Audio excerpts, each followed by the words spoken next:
As-tu déjà ressenti ça? Ce froid qui arrive après le feu, ce vide qui succède à la passion. Tu as fait tout ce que ce monde t'a appris. Tu as mis cette fameuse robe. Tu as choisi la plus belle lingerie. Tu as joué le rôle qu'on attendait de toi, le rôle de l'objet désiré. Et pour un instant, ça a marché. Le regard a été capturé, le désir a été allumé. Mais ensuite, dans le silence, lorsque les masques sont tombés et que les corps se sont refroidis, tu es resté avec la même question poignante. Est-ce tout?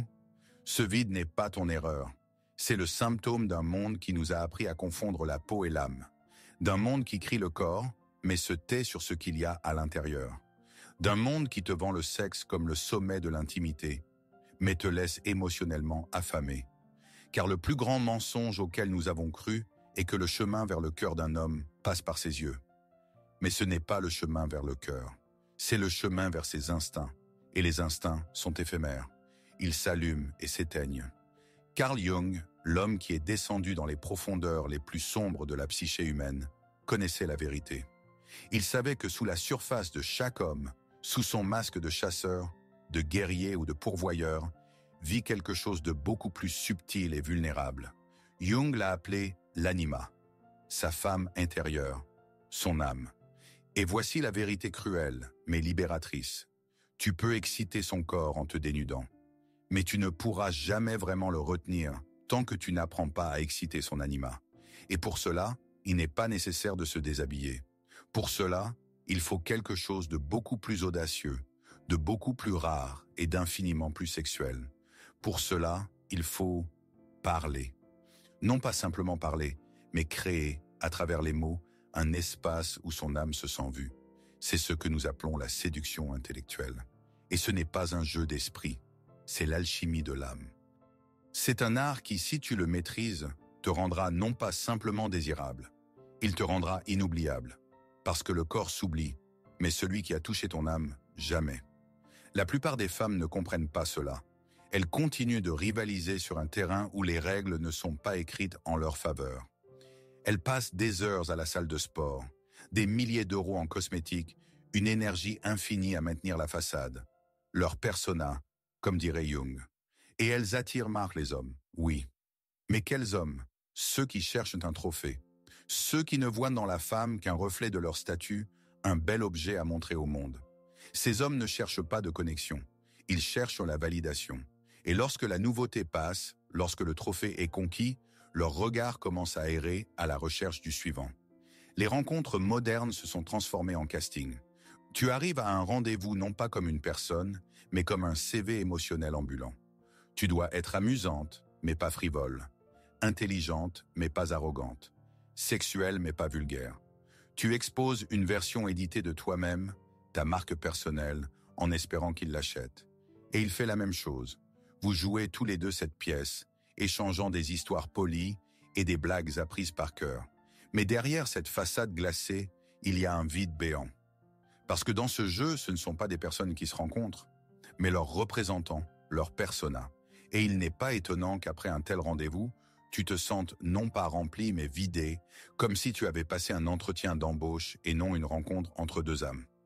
Combien de fois as-tu ressenti cela? Cette dévaluation qui arrive dès que tu deviens disponible. Ce changement de dynamique ou de l'inconnue mystérieuse, tu te transformes en un livre lu. Tu lui as donné ton corps, pensant que c'était la forme suprême de l'intimité, et en retour, tu as reçu de la distance. Et tu restes perplexe, analysant chacun de tes mots, chacune de tes actions, te demandant « qu'est-ce que j'ai fait de mal ?» Mais le problème n'est pas ce que tu as fait.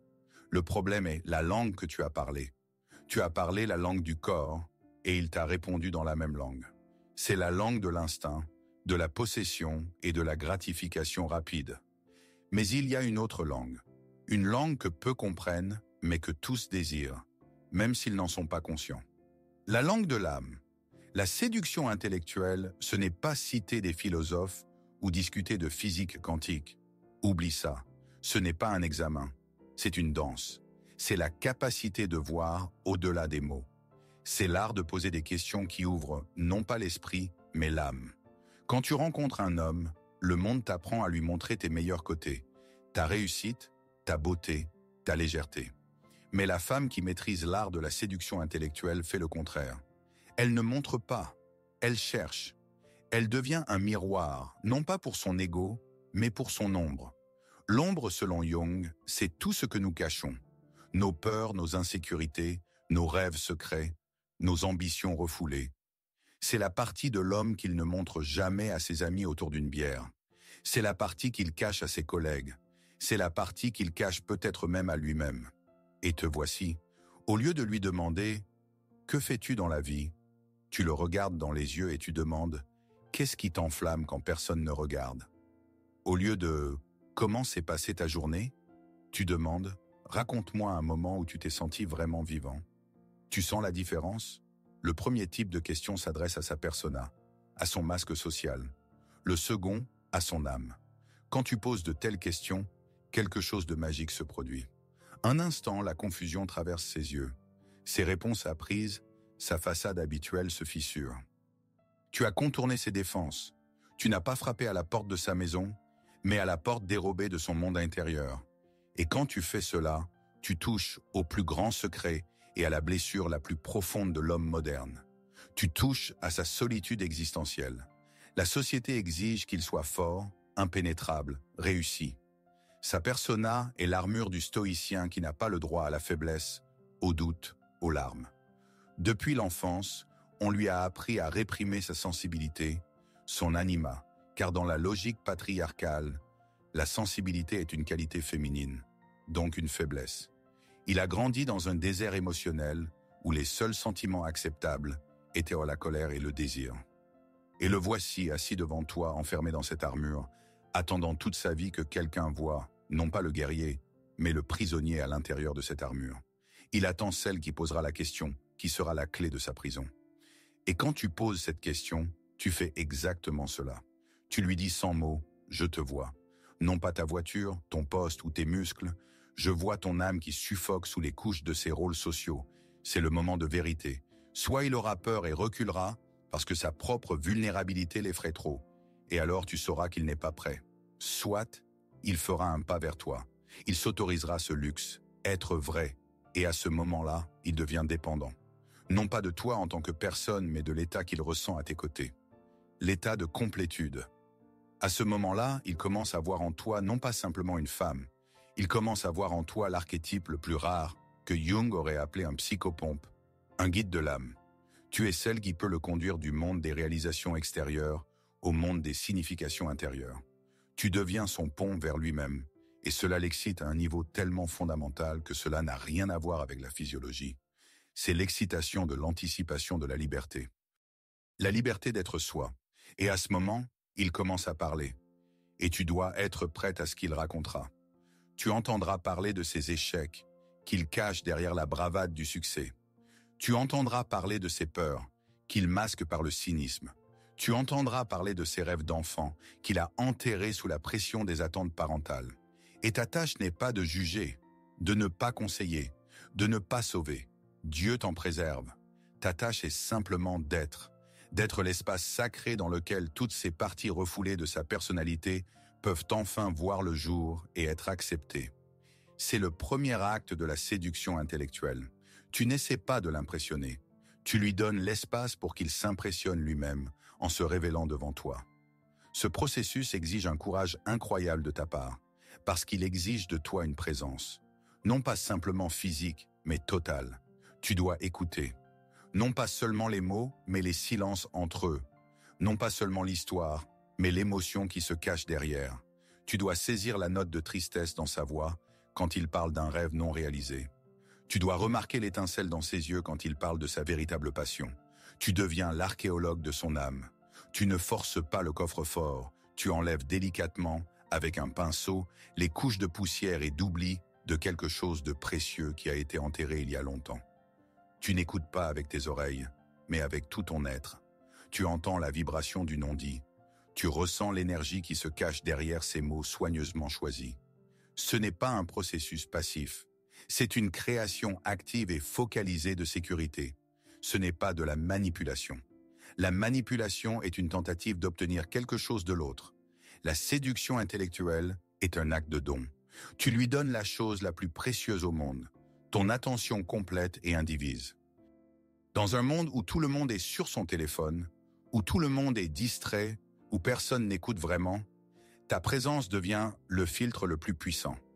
Quand un homme se sent écouté à un niveau aussi profond, son anima se réveille. Son âme, habituée au silence, commence à murmurer. Et ce murmure t'est adressé. Il commence à partager ce qu'il n'a partagé avec personne. Il projette sur toi, comme dirait Jung, l'image de la salvatrice, de la muse, de la seule qui puisse le comprendre. Son corps peut désirer beaucoup de femmes, mais son âme commence maintenant à ne désirer que toi. Et c'est là que se produit le deuxième acte, encore plus important. Après l'avoir ouvert, tu dois oser t'ouvrir toi-même. Mais pas comme les autres le font. Les autres se plaignent, les autres se vantent, les autres énumèrent leurs réalisations. Toi, tu fais autre chose. Tu ne partages pas des faits, mais ton essence. Tu ne dis pas « j'aime voyager ». Tu dis « tu sais, il y a quelque chose dans l'odeur de l'air avant un orage, dans une ville inconnue qui me fait sentir infini ». Tu ne dis pas « je travaille beaucoup ». Tu dis « parfois je suis tellement absorbé par mon travail que le monde cesse d'exister ». Et c'est le sentiment le plus proche de la magie que je connaisse. Tu partages ta vision unique du monde, tes bizarreries, tes passions, ta vulnérabilité. Tu ne lui montres pas une image parfaite, mais une personne vivante, respirante et sensible. Tu lui montres ta propre ombre et ta propre lumière. Et par cela, tu lui donnes la permission d'être imparfait à tes côtés. À ce moment-là, ce n'est pas seulement un dialogue qui est créé, c'est une connexion qui est créée. Un troisième espace, invisible mais palpable, qui n'appartient qu'à vous deux. Dans cet espace, il n'y a pas de place pour la prétention. Pas de place pour les jeux. Il n'y a que deux âmes qui ont osé être vraies l'une devant l'autre. Et c'est alors que l'alchimie se produit. Le désir physique, qui était peut-être là depuis le début, se transmute. Il cesse d'être simplement un instinct. Il devient le prolongement de cette connexion d'âme. Il devient la soif non pas de posséder simplement le corps, mais de fusionner avec cette âme qui t'a vu. Maintenant, son désir n'est plus seulement de la luxure, c'est de la révérence, c'est de l'adoration. Un homme qui a été séduit intellectuellement te regarde différemment. Il ne regarde pas tes jambes ou ta poitrine. Il te regarde dans les yeux, essayant encore et encore de voir dans ce monde que tu lui as entrouvert. Le toucher de sa main n'est plus seulement un toucher, c'est une question, c'est une tentative de s'assurer que tu es réel. Un baiser n'est pas un prélude au sexe, c'est un acte de vénération. Le sexe qui naît d'une telle connexion n'est pas seulement de la friction. C'est une conversation dans une langue plus ancienne que les mots. C'est la rencontre de deux univers. Ce n'est pas un vidage, c'est un remplissage. Et après un tel sexe, il n'y a pas de vide, il y a le silence. Mais ce n'est pas le silence froid de l'aliénation. C'est le silence chaud et palpitant de l'union. Un silence dans lequel deux personnes sont allongées côte à côte et elles n'ont pas besoin de dire quoi que ce soit, parce que tout a déjà été dit à un niveau inaccessible à la conscience ordinaire. Mais ici réside aussi une énorme responsabilité. Éveiller l'âme d'une personne n'est pas un jeu, ce n'est pas une technique que l'on peut appliquer et jeter. Lorsque tu ouvres cette porte chez un homme, tu assumes une responsabilité invisible, mais colossale. Car si tu le fais par ego, pour le divertissement, et que tu t'en vas ensuite, tu le laisses non pas simplement avec un cœur brisé, tu le laisses avec une plaie ouverte à l'âme, peut-être plus profonde que n'importe quelle autre auparavant. Tu commets ce que l'on pourrait appeler une trahison spirituelle. Il t'a confié son plus grand secret, et tu l'as utilisé comme un jouet. C'est pourquoi la séduction intellectuelle est une arme accessible uniquement à celles qui ont elles-mêmes atteint un certain niveau de maturité. Celles qui comprennent le caractère sacré d'un tel moment. Cela la distingue radicalement de la culture des rencontres modernes. Le monde des applications de rencontres est un carrousel de superficialité. C'est de la restauration rapide émotionnelle. Des milliers de profils, des glissements rapides, des échanges courts et sans engagement. Les gens sont devenus des marchandises en vitrine. Les relations sont devenues des transactions. L'intimité est devenue une illusion. La séduction intellectuelle est un acte de rébellion contre ce système. C'est une déclaration. Je refuse de participer à cette mascarade. Je refuse de me réduire et de te réduire à un ensemble de photos et de caractéristiques. Je ne cherche pas un partenaire de loisir. Je cherche un complice pour un voyage en profondeur. Et cette déclaration, même non prononcée, change instantanément les règles du jeu. La femme qui maîtrise cet art devient dangereuse pour l'ordre établi. Elle détruit le marché des relations superficielles. Elle devient un reproche vivant pour le monde des liaisons jetables. Les hommes qui ne cherchent qu'une gratification rapide commencent à la craindre. Ils sentent sa profondeur et comprennent instinctivement qu'ils ne savent pas jouer sur ce terrain. Leurs astuces habituelles, leurs compliments appris, leurs promesses creuses, tout cela se brise contre sa présence calme et perspicace. Il la traite de compliquée, de trop intelligente ou de trop occupée. Mais en réalité, ils disent simplement « Je ne suis pas digne de toi ». Et c'est le plus grand cadeau de la séduction intellectuelle. Elle fonctionne comme un filtre. Elle élimine les immatures, les vides, ceux qui ne sont pas prêts pour la vraie profondeur. Et elle attire comme un aimant ceux qui sont prêts. Ceux qui ont eux-mêmes fait le travail intérieur. Ceux dont l'âme a soif, elle aussi, d'une véritable rencontre. Un tel homme, te rencontrant, te reconnaîtra instantanément. Non pas parce qu'il t'a déjà vu, mais parce qu'il a attendu toute sa vie une femme comme toi.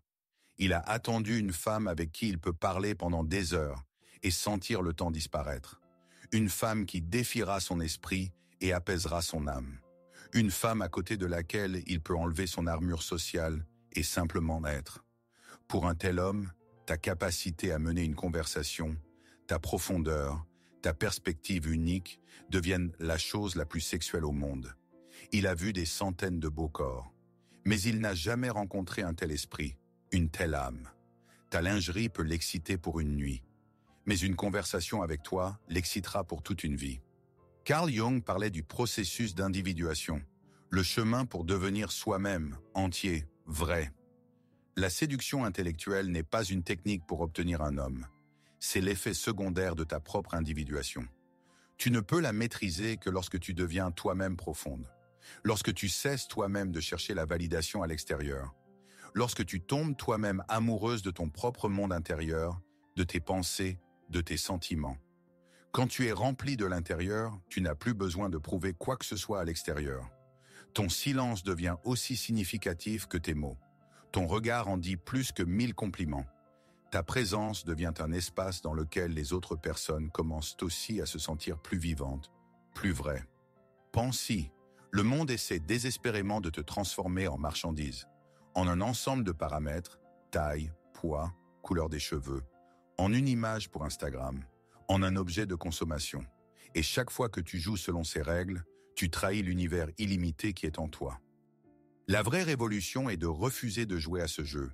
C'est de parier non pas sur ton apparence, mais sur ton essence. C'est de développer non pas tes muscles, mais ton monde intérieur. C'est de lire non pas des magazines glacés, mais des livres qui font vibrer ton âme. C'est de passer du temps non pas à courir après les likes, mais dans le silence, à t'écouter. Ce chemin n'est pas pour tout le monde. Il demande du courage. Le courage d'être incomprise. Le courage d'aller à contre-courant. Le courage d'être parfois seul, parce que tu refuses d'accepter les relations superficielles que le monde t'offre. Mais la récompense de ce chemin est inestimable. La récompense est la complétude. La récompense est le respect de soi. Et la récompense est la capacité de créer des connexions si profondes, si vraies, si captivantes, que les autres ne peuvent qu'en rêver. Quand tu suis ce chemin, tu changes. Tu cesses de demander « Suis-je assez bien pour lui ?» Tu commences à demander « Est-il assez intéressant pour moi ?» Tu cesses de te soucier de lui plaire. Tu commences à observer s'il est même capable de te voir. C'est un changement de pouvoir. Mais ce n'est pas un pouvoir de domination. C'est la souveraineté sur ta propre vie et tes propres choix. Tu n'es plus l'objet que l'on choisit. Tu es le sujet qui choisit lui-même. Et ton énergie devient ton principal message au monde. Elle devient un diapason énergétique. Quand tu entres dans une pièce, les gens qui vibrent à la même fréquence d'authenticité le sentent. Ils sont attirés vers toi, même sans comprendre pourquoi. Et ceux qui vivent dans un monde de faux ressentent un malaise inexplicable. Ta présence à elle seule devient un miroir dans lequel il est douloureux pour eux de regarder. Et quand tu entres en dialogue avec un homme, à partir de cet état de complétude et de respect de soi, il le ressent au niveau cellulaire. Il sent qu'il n'a pas en face de lui une fille dans le besoin, mais une femme. Une femme qui ne lui demande rien, car elle a déjà tout à l'intérieur. Et c'est pourquoi il veut désespérément lui donner quelque chose. Il veut lui donner son temps, son attention, son admiration, son âme. Parce qu'il comprend inconsciemment que c'est la seule façon de faire partie de son monde incroyable. Alors, la prochaine fois que tu te prépareras pour un rendez-vous, arrête-toi un instant. Au lieu de penser à ce que tu vas porter, pense à ce dont tu veux parler. Au lieu de t'inquiéter de ton apparence, concentre-toi sur ce que tu ressens. Ne prépare pas ton corps, prépare ton âme. Parce que la chose la plus sexuelle que tu puisses faire, ce n'est pas de te déshabiller devant un homme. La chose la plus sexuelle, c'est d'oser lui montrer ton âme, sachant qu'il n'a peut-être jamais rien vu d'aussi beau et d'aussi effrayant. Et s'il supporte cette lumière, s'il ne s'enfuit pas, s'il veut rester dans cet espace que tu as créé, alors tu sauras. Tu n'as pas trouvé qu'un amant. Tu as trouvé un compagnon pour ton âme, et aucune lingerie en dentelle au monde ne peut rivaliser avec cela. Peut-être qu'en écoutant ceci maintenant, tu ressens une résonance en toi, un frisson, une reconnaissance. C'est peut-être la voix de cette partie de toi qui a toujours connu cette vérité, mais avait peur d'y croire. Cette partie qui est fatiguée de la superficialité et qui a soif de profondeur.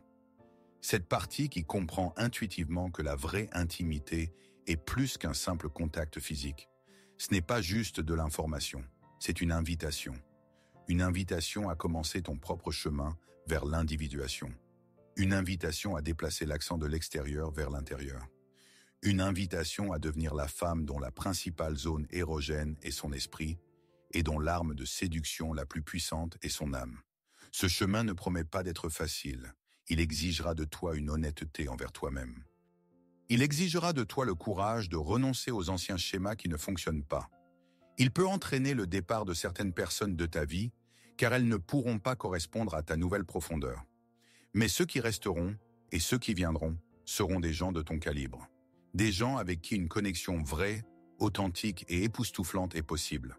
Tout ce que tu cherchais dans les bras des autres, l'acceptation, la reconnaissance, le sentiment de ta valeur, tu le trouveras en toi-même lorsque tu commenceras ce chemin.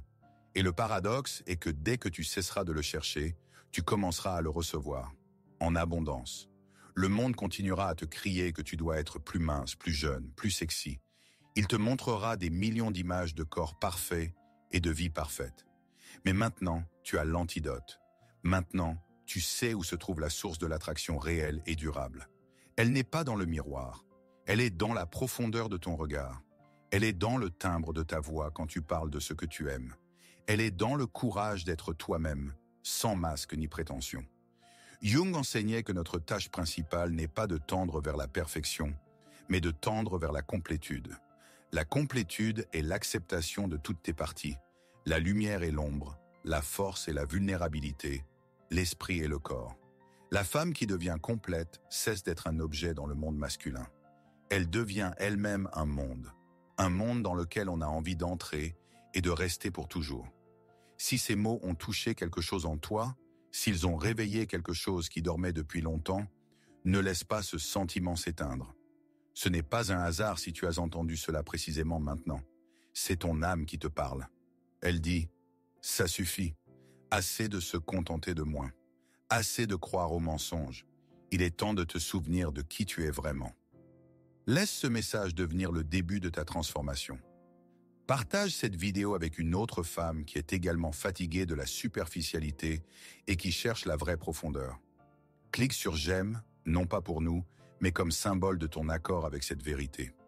Écris dans les commentaires quelle pensée a le plus résonné en toi, pour ancrer cette prise de conscience pour toi-même. Et abonne-toi à la chaîne si tu es prête à continuer ce voyage vers l'intérieur, vers ta vraie force, vers ta sexualité authentique. Parce qu'à la fin de la journée, quand toutes les paillettes de ce monde seront tombées, il ne restera qu'une seule chose. Non pas ton apparence, mais la personne que tu as été. Non pas le nombre de regards que tu as capturés, mais le nombre d'âmes que tu as touchées. Commence par une, la sienne, et puis la tienne. Car la séduction la plus profonde est toujours un processus mutuel. En séduisant son âme, tu réveilles la tienne.